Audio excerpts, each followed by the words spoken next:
प्रसिद्ध मराठी सिने अभिनेत्री तेजस्विनी लोणारी यांच्या हस्ते पालघर जिल्ह्यातील मोखाडा तालुक्यातील जिल्हा परिषद शाळा कोचाळे येथे वृक्षारोपण आणि वृक्ष वाटपाचा कार्यक्रम मोठ्या उत्साहात पार पडला। या कार्यक्रमाचे आयोजन मुंबई येथील एका सामाजिक संस्थेतर्फे करण्यात आले असून यावेळी विद्यार्थ्यांना शैक्षणिक साहित्याचे वाटप, छत्री, खाऊ आणि तसेच वह्यांचे देखील वाटप करण्यात आले। जिल्हा परिषद शाळा कोचाळे येथील विद्यार्थ्यांनी लेझिमद्वारे पाहुण्यांचे स्वागत केले। यावेळी गावातील महिलांनी आदिवासी संस्कृतीतील दापाटा नृत्य पारंपरिक वेशभूषेत सादर केले, तर शाळेच्या विद्यार्थिनींनी तारपा नृत्य सादर केले।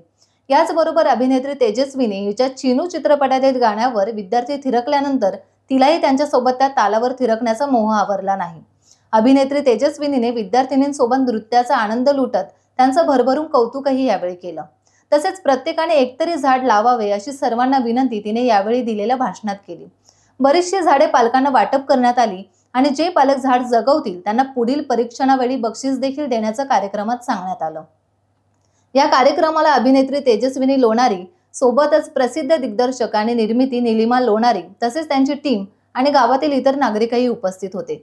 तेजस्विनी लोणारी यांनी सामाजिक बांधिलकीची जाणीव म्हणून छोट्याशा दुर्गम भागातील आदिवासी पाड्यातील शाळेस आणि गावाला भेट देऊन वृक्षारोपण करून समाजासमोर एक चांगला आदर्श ठेवला असून त्यांचं सर्व स्तरातून आता भरभरून कौतुक देखील होत आहे। टाइम्स डिजिटलला लाईक करा, सबस्क्राइब करा, शेअर करा आणि बेल आयकॉन दाबायला विसरू नका। पाहत रहा टाइम्स डिजिटल।